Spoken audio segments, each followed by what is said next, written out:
विदुर जी के यहाँ से भगवान गए हैं।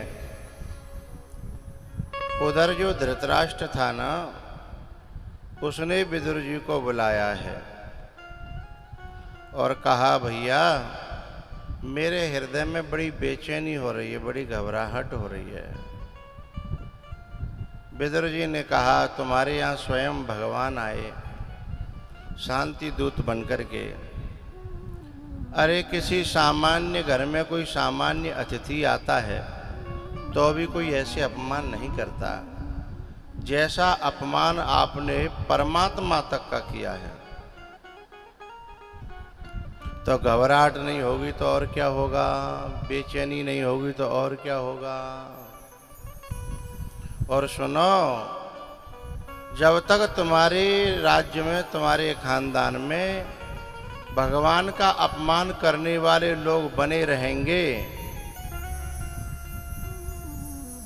तब तक इस प्रकार घबराहट तुम्हें होती ही रहेगी, बार बार बार बार। अब ये संकेत था दुर्योधन की ओर। तो मामा शकुनी ने दुर्योधन को जाके भड़का दिया कि ले, तेरे ही टुकड़ों पर पलने वाले लोग और तेरी ही ऐसे कटी कर रहे हैं। अब दुर्योधन तो शंख था, जैसे कोई फूंक दे वैसे ही बजने लगता था। उसने आकर के और विदुर जी को उच्च स्वर में, ऊंची आवाज में और कहा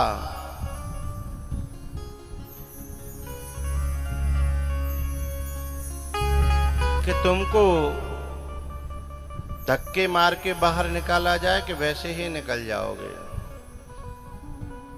अपमान हो गया। उसी समय विदुर जी ने निर्णय किया कि अब यहां रहना नहीं है। मंत्री थे, इस्तीफा दिया और उसी क्षण वहां से पलायन कर गए। और वो पहुंचे हैं वृंदावन। वहां पर भगवान के परम सखा उद्धव जी महाराज विराजमान थे। उनके पास पहुंच करके वार्ता हुई और उद्धव जी ने कहा कि हे विदुर जी, आपको भगवान बहुत याद करते थे। अच्छा, और बोले आप यहाँ से हरिद्वार चले जाओ, वहाँ एक संत हैं मैत्रेय, वो आपका इंतजार कर रहे हैं और वो आपको भगवान की लीलाएं और कथाएं सुनाएंगे, जिससे तुम्हारी ये हृदय में जो अशांति है ना, ये मिट जाएगी। अच्छा, बोले हाँ। तब विदुर जी महाराज हरिद्वार गए हैं और हरिद्वार जाकर के मैत्रेय जी से जब मिले तो जो दो नेता मिलते हैं ना, तो वोटों की बात होती है, दो व्यापारी मिलते हैं तो नोटों की बात होती है ना, और दो झूठा मिलते हैं तो होठों की बात होती है। मतलब होटनी होटन पे केवल, अंदर कुछ नहीं होता है। दो भक्त मिलते हैं तो फिर भगवान की चर्चा होती है, वहाँ कथा वार्ता होती है।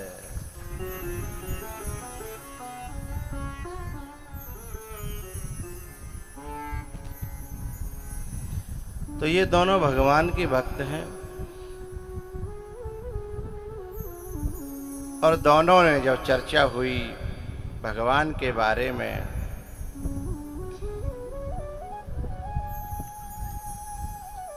तो मैत्रेय जी से पूछा कि हे भगवान, एक बात बताओ, आखिर ये दुनिया क्या है, क्यों बनती है, भगवान इसे क्यों बना है। वो एक पंक्ति है ना, दुनिया बनाने वाले का तेरे मन में समाई, काहे को दुनिया बनाई।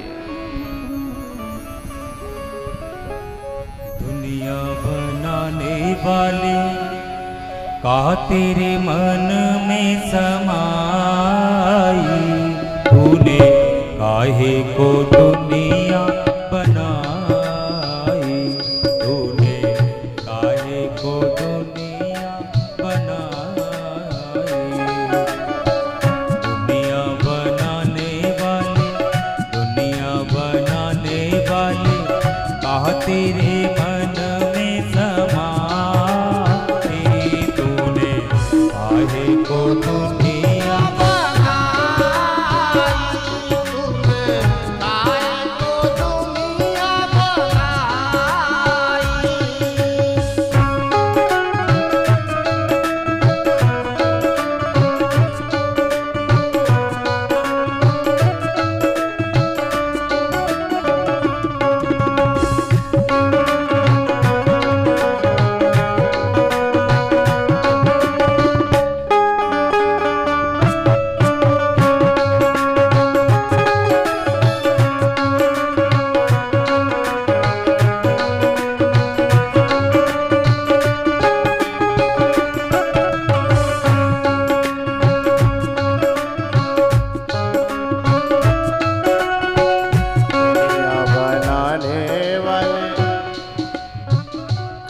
तेरे मन में समाई,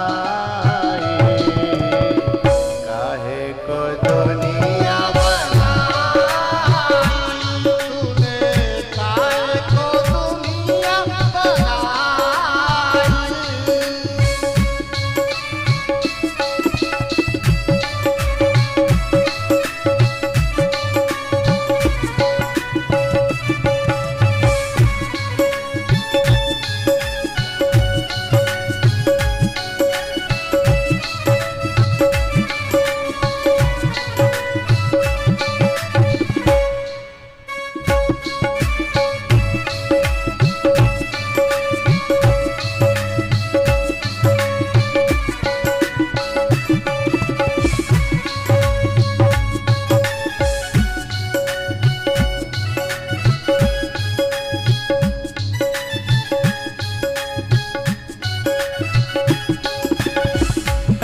बनाए तूने माटी के पुतले,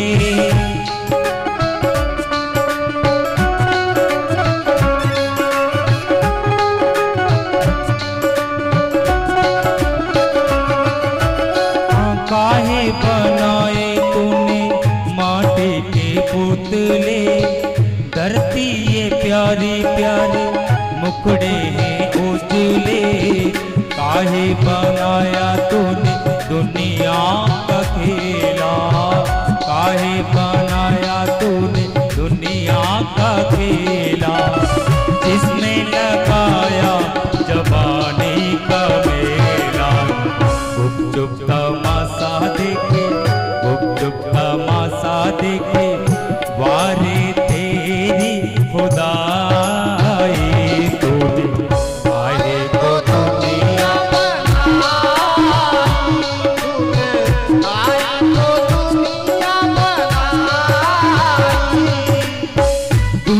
बनाने वाले कहा तेरे मन में समाई, तूने काहे को दुनिया बनाई, तूने काहे को दुनिया बनाई, तूने काहे को दुनिया बनाई, तूने काहे को दुनिया बनाई।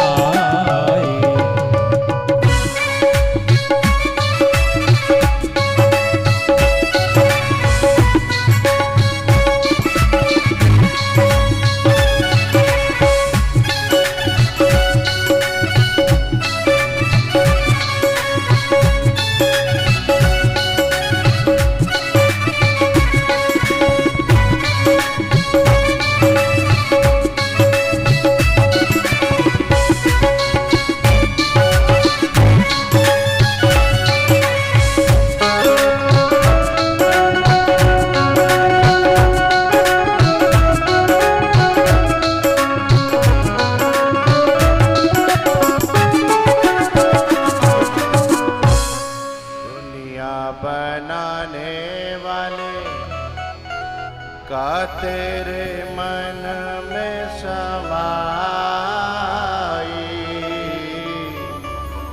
काहे को दुनिया बनाई, काहे को दुनिया बनाई।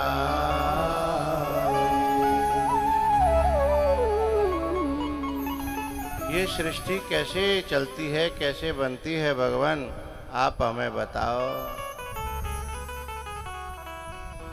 तब मैत्रेय जी ने बताया कि नारायण की नाभि से कमल, कमल से ब्रह्मा जी, और ब्रह्मा जी के सबसे पहले 4 बेटा भये जिन्हें सनत कुमार कहते हैं, वे सन्यासी हो गए। फिर 10 ऋषि पैदा किए, वे भी जो है साधना करने वैराग्य लेकर के चले गए। उसके बाद रुद्र और रुद्राणी पैदा किए, उनसे सृष्टि तो थोड़ी सी बड़ी लेकिन तमोगुणी थी, इसलिए उसे बंद करना पड़ा। उसके बाद में मनु और शतरूपा, इनसे फिर सृष्टि आगे बढ़ी। इनकी 5 संतानें हुई, 3 बेटियां और 2 पुत्र, प्रियव्रत और उत्तानपाद 2 बेटे, आकुति, देवहूति और प्रसूति 3 बेटियां। आकुति का विवाह ऋषि रुचि के साथ में हुआ। देवहूति का विवाह करदम जी महाराज के साथ में। करदम जी महाराज ने 10,000 वर्ष तपस्या करी थी।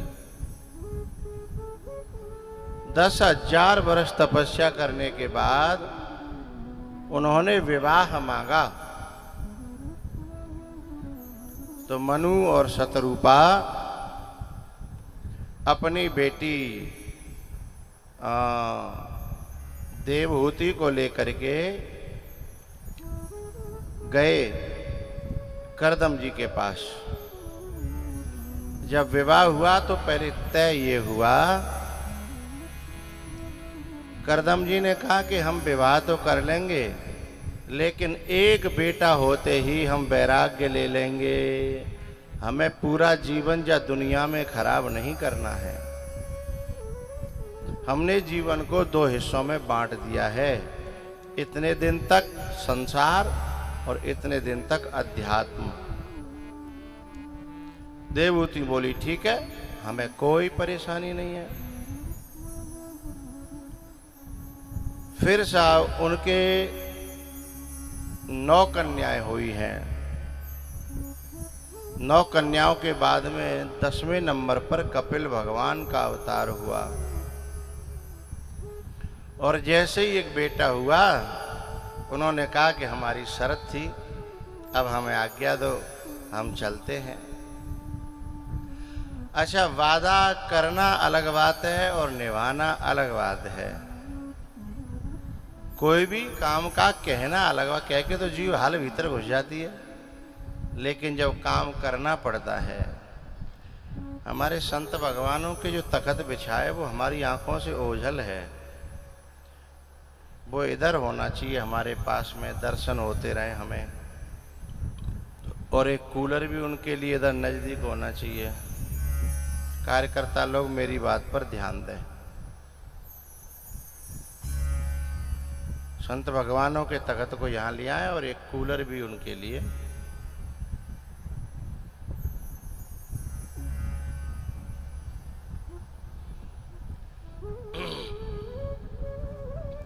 तो भैया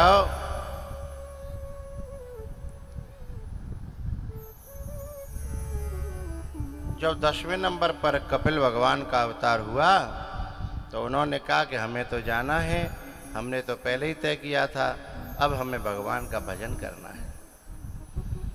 तो देवहूति ने पहले तो कह दिया था, लेकिन जाने का नंबर आया तो रो पड़ी हैं कि मेरा क्या होगा, और मैं तो कुछ कर ही नहीं पाई।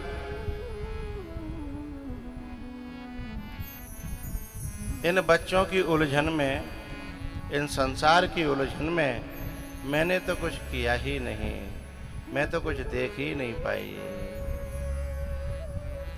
अभी हम शुक्रताल कथा करने गए थे, तो वहाँ मुजफ्फरनगर की एक माता जी, उस कथा में उनका बच्चा परीक्षित बना था।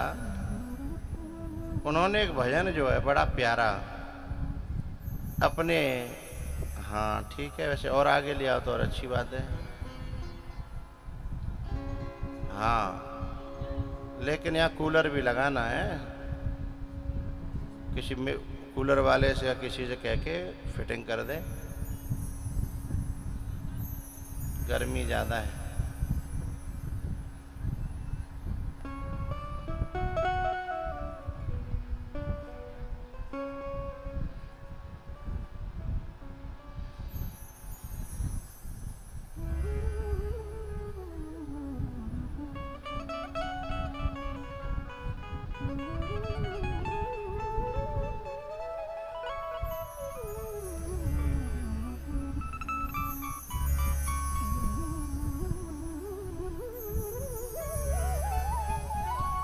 तो वो जो माता जी थी ना, अरे क्यों भैया, इनके कूलर ले गए तो ये मर जाएंगे, ये ठौर मर जाएंगे, ये एक इधर भी रहना चाहिए, एक उधर अलग होना चाहिए।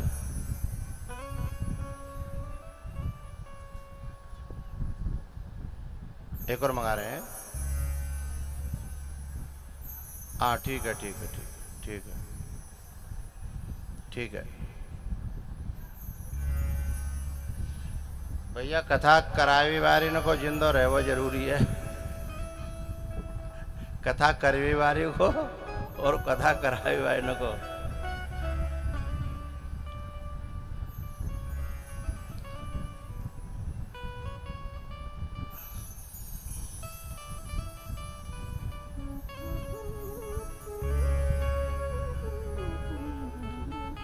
तो वहाँ जो एक माता जी थी, उन्होंने गृहस्थ में फंस करके जो माताएं अपना जीवन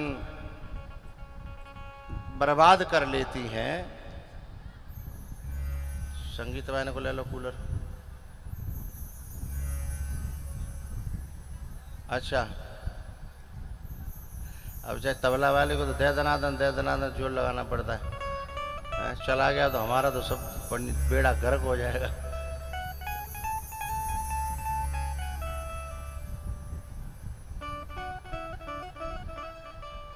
तो उस मैया ने एक भजन बड़ा अच्छा, देवहूति जी पर यहाँ वह भजन फिट होता है, मैं बताता हूँ।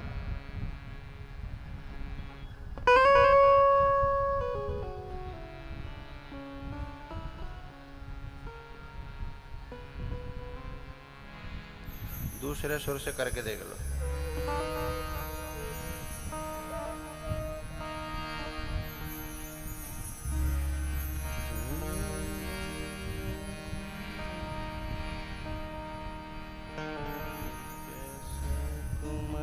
मनदति नरना नन नरना नन नारा नना नर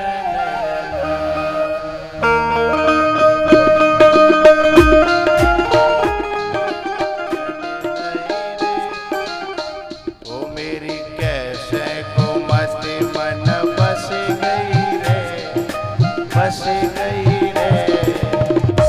जिंदगानी भजन बिना लुट गई रे।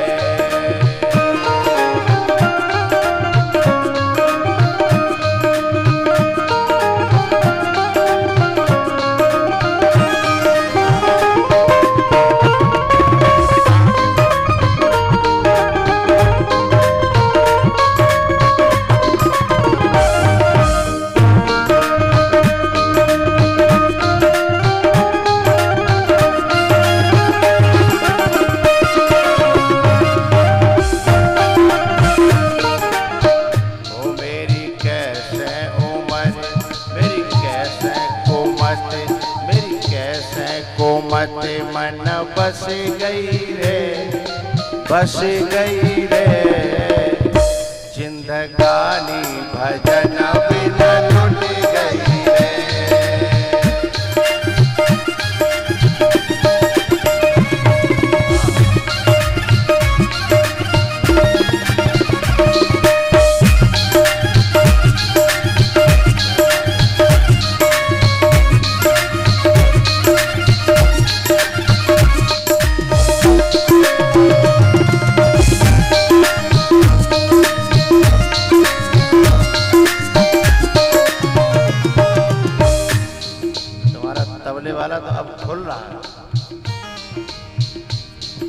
अब खोल रहा धीमे धीमे।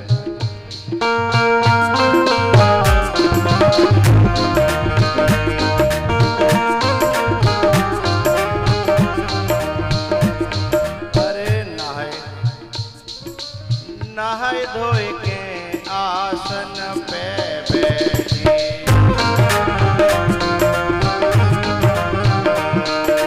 नहाए धोए के आसन पे बैठी,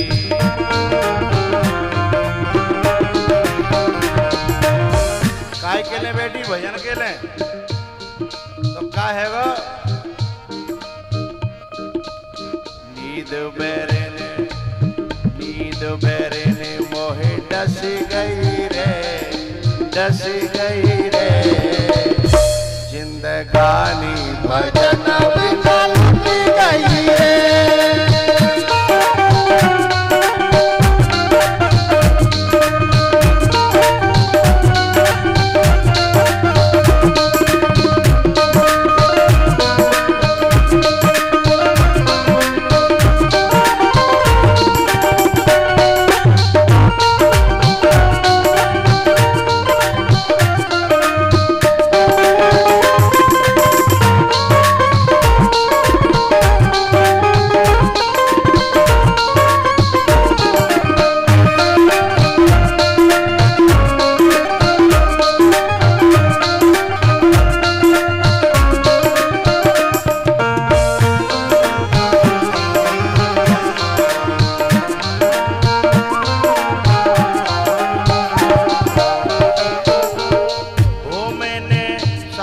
ससुर की सेवा न कीनी,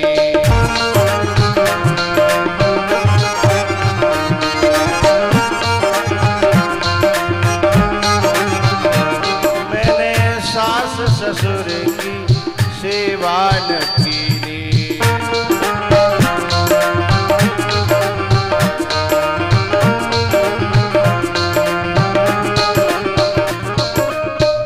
क्यों नहीं कर पाई सास ससुर की सेवा? मैं तो बाल बच्चों में फंस गई रे, जिंदगानी भजन बिना लुट गई रे।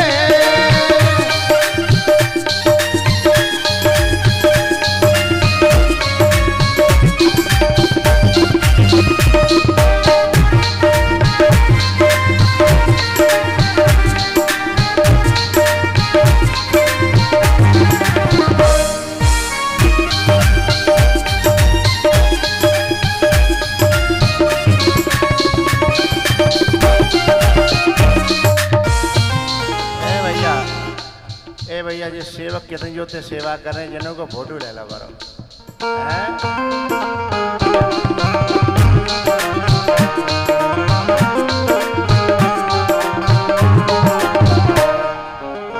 वो मैंने साधु संत की सेवा न की,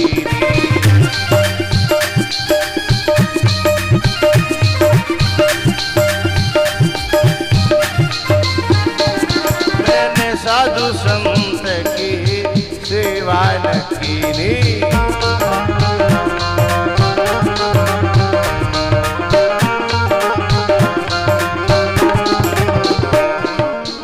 क्यों?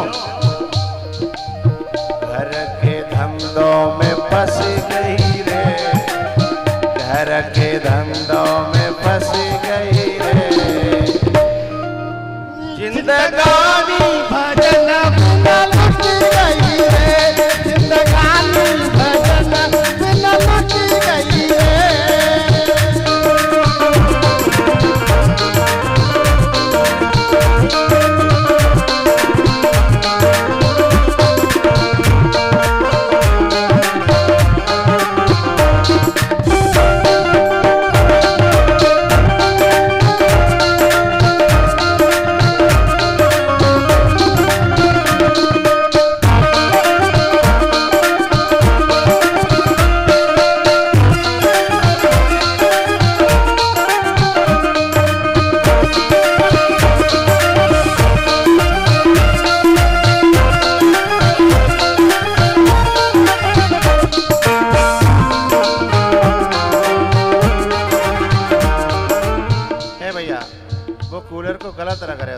संतों के सामने से रखो, आगे से। हाँ।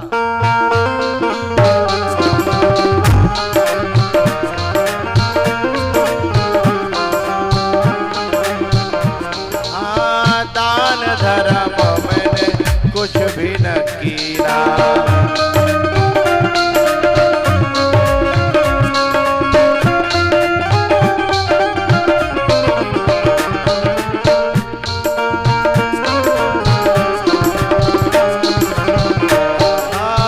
दान धर्म मैंने कुछ भी न किया।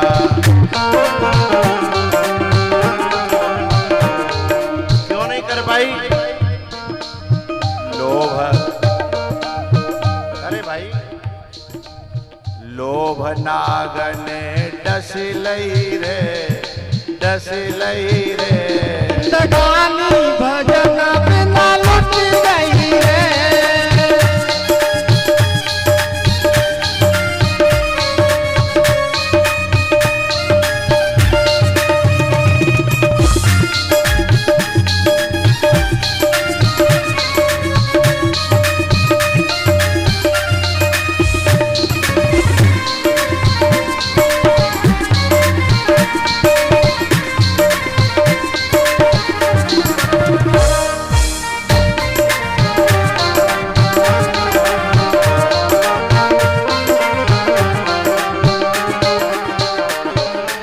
आखिरी पंक्ति है, तीर्थ व्रत मैंने कुछ भी न कीना।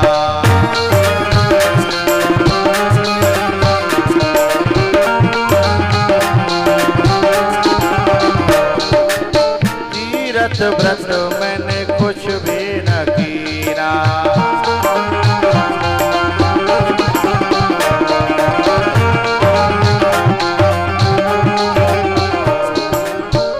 क्या कह रही हैं देवहूति? मैं कोई साधना नहीं कर पाई। बोले क्यों? मैं तेरी मेरी में ज्यादा फंसी रही।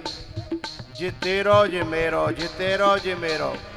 और माताओं में ये बात सबसे ज्यादा परेशान करने वाली होती है, कि जेठानी को अलग और जे देवरानी को अलग और जो सास को अलग और जेठ को अलग।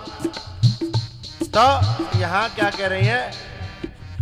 तीर्थ व्रत मैंने कुछ भी न कीना।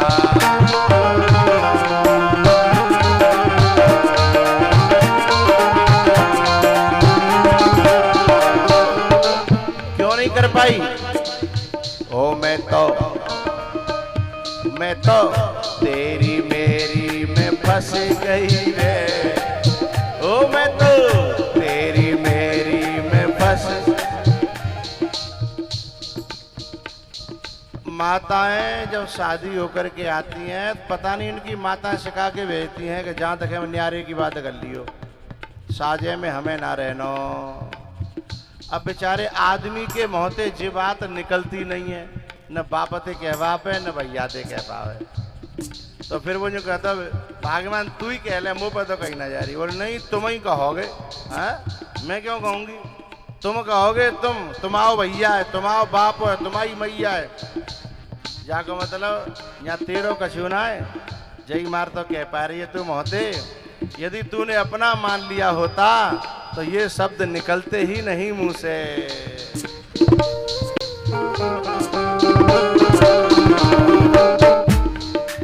तीर्थ व्रत मैंने कुछ भी न किया।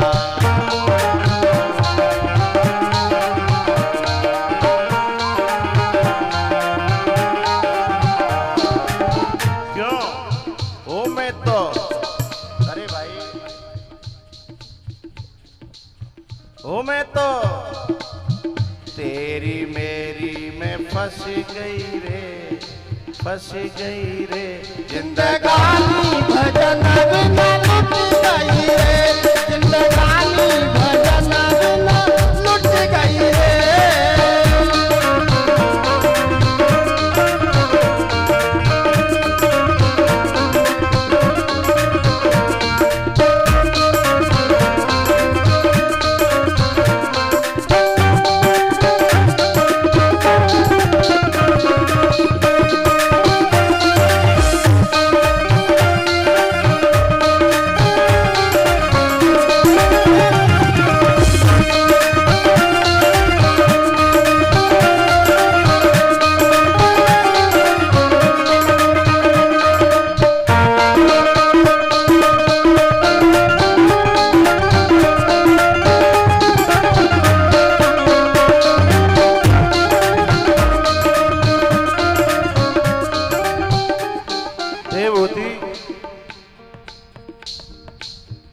बात तब समझ पा रही हैं जब पूरा लुट गया।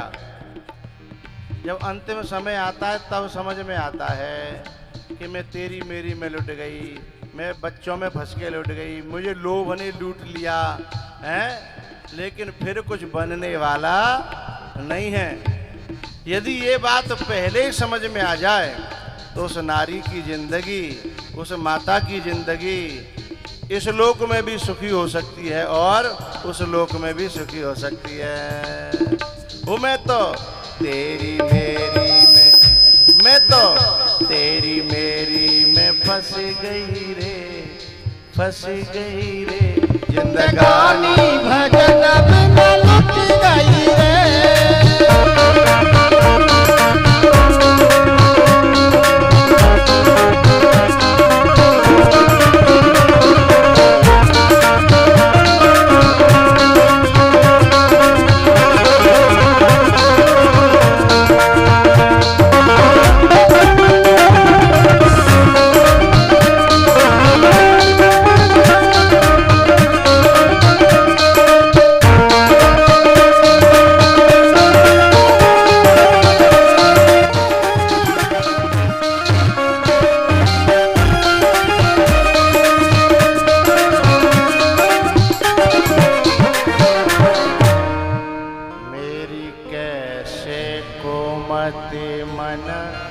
बस गई रे, बस गई रे, जिंदगानी भजन बिन लूटी गई रे, जिंदगानी भजन बिन लूटी गई रे। कामी क्रोधी लालची इन सो भगत न होए, भगत करे कोई सूरमा, जात पात कुल खोए, भगत करे कोई सूरमा, जात पात कुल खोए। जो तेरी मेरी में फंसेंगे वो भजन नहीं कर पाएंगे, अंतिम समय को नहीं सुधार पाएंगे। वही बात यहाँ देवहूति कह रही है। बड़ा प्यारा श्लोक है।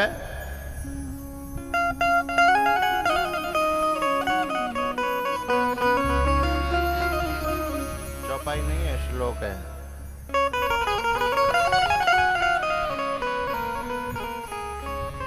नेह यत् कर्म धर्माय न विरागाय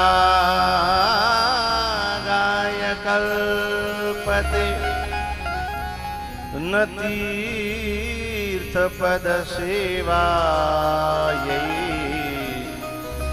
जीवन नपि मृतो हि सः।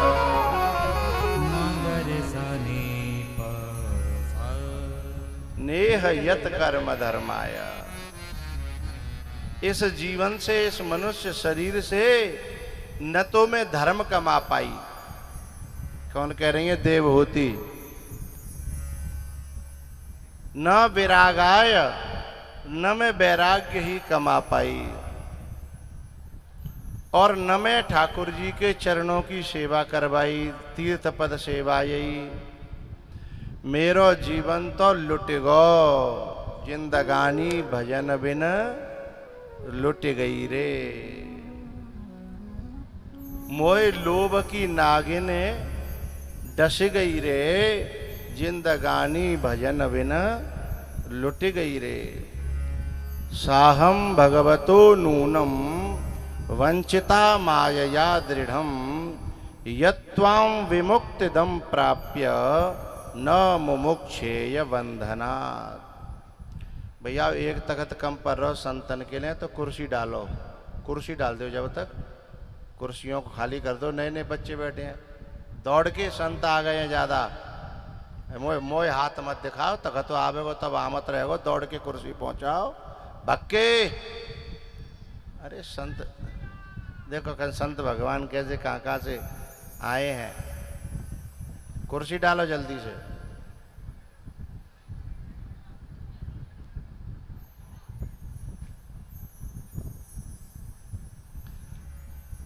न तीर्थ पद सेवायै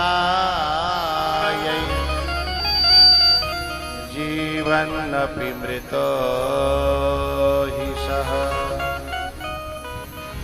साहं भगवतो नूनं वञ्चिता मायया दृढम् यत्त्वां विमुक्तिदं प्राप्य न मुमुक्षेय बन्धना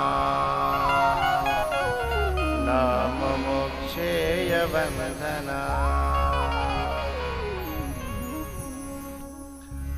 देवभूति जी कहती हैं कि मैंने अपना जीवन बच्चों में, धंधों में, संसार में, इन्हीं में मैं और मेरी, तू और तेरी मैं ही समाप्त कर डाली।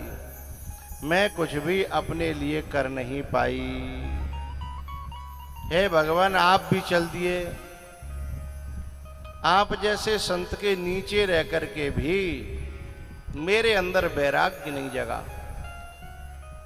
मुझे तो ममता ने डस लिया।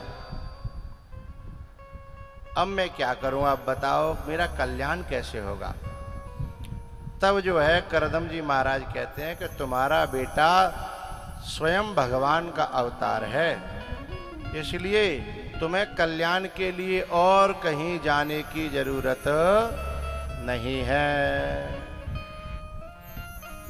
इसलिए तुम्हारा बेटा ही स्वयं तुम्हारा कल्याण कर देगा। तब कपिल भगवान के सामने यानी अपने बेटे को ही गुरु बना करके और उन्होंने प्रार्थना करी है कि बताओ मुझे अपने कल्याण के लिए क्या करना चाहिए। तब जो है कपिल भगवान कहते हैं शतां संगो हि भेषजम्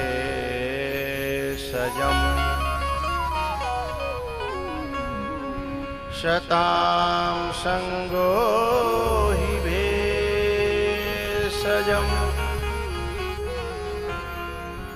बोले संतों का संग ही मुक्ति का उपाय है, महापुरुषों का संग ही मुक्ति का उपाय है। बोले संत की पहचान क्या है? दाढ़ी वाले होते हैं संत ना, दाढ़ी संत की पहचान नहीं है।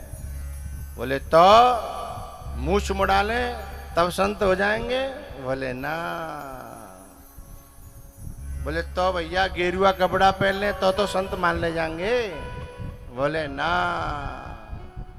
बोले संत जो है उनके कुछ लक्षण होते हैं, यदि वे लक्षण संत में हैं तो चाहे वो घर में रहे, चाहे जंगल में रहे, चाहे झोपड़ी में रहे, चाहे महल में रहे, वो संत है। और ऐसे का संग मिल जाए तो जीव का निश्चित कल्याण हो जाएगा। तो बोले एक आध लक्षण तो हमें बताओ। तब जो है लक्षण बताते हैं कपिल भगवान। तितिक्षवः कारुणिकः सुहृदः सर्वदेहिनां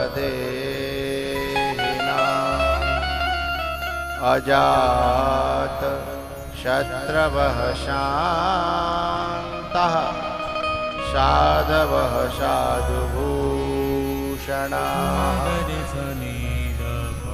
साधवः साधुभूषणाः।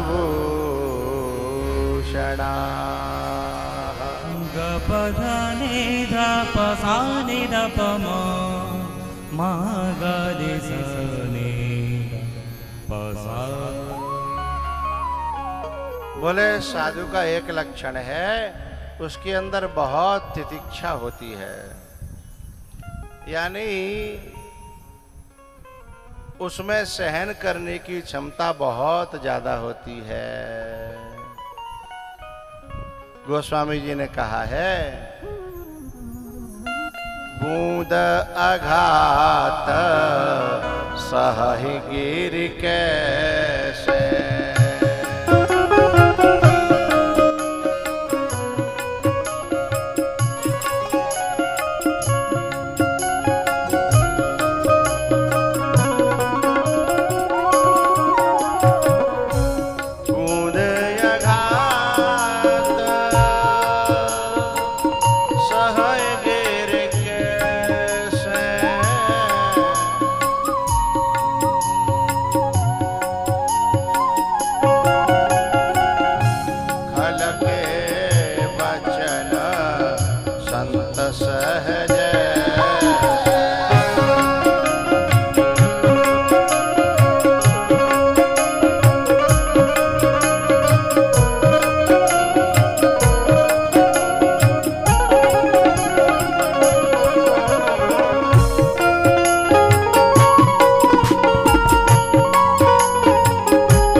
लक्षण है, साधु के लक्षण है, भक्त के लक्षण है। बोले क्या? तुम ही निवेदित भोजन करही,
संत मिलन हो जाए, तेरी बाणी हरि गुण गाए, तब इतना समझ लेना। बड़ी प्यारी पंक्ति है, आपके दिल के भीतर जाएगी। प्रोसेसिंग क्या है मुक्ति की, परमात्मा के मिलन की, या हमारे जीवन में कुछ अच्छा होने वाला है, इसका संकेत क्या है, प्रमाण क्या है?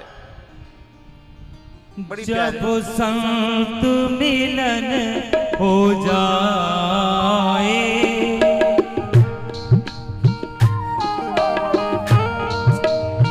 हो जब संत मिलन हो जाए, तेरी बाणी हरि गुण गाए, तब इतना समझ लेना, अब हरि से मिलन होगा, तब इतना समझ लेना, अब हरि से मिलन होगा।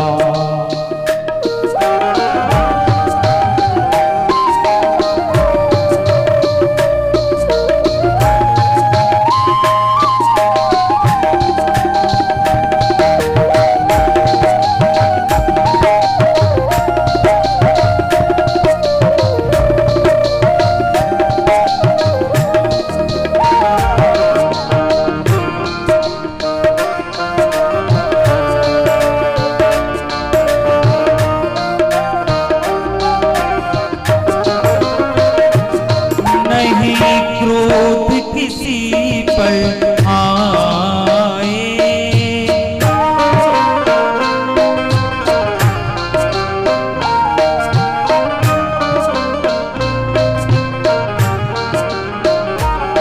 नहीं क्रोध किसी पर आए, सब में तो नजर हरि आए,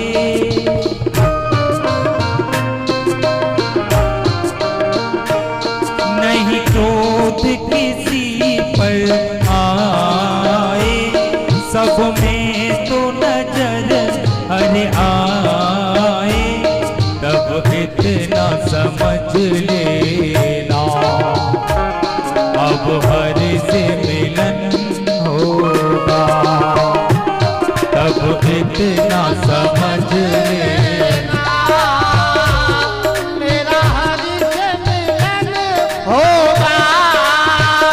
हो जब संत मिलन हो जाए, संत मिलन हो जाए, तेरी बाणी हरि गुण गाए, तब इतना समझ लेना, अब हरि से मिलन होगा, तब इतना समझ लेना, अब हरि से मिलन होगा।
हरि आए, दिन रात नजर हरि आए, हरि बोल। जब नजर न हम पे आए तो तुम्हारी घोपड़ी खराब हो जाए। हम कितनी देर से इशारा कर रहे हैं कि हमें कुछ बोलना है, पर तुम लगे होता बोला, फिर कहते हो हमें टोका जाता है। वाग गदगदा द्रवते यस्य चित्तम रुदति अभीक्षणम हसति क्वचिच्च विलज्य उदगायत नृत्यते च मद भक्ति युक्तो भवनम पुनाति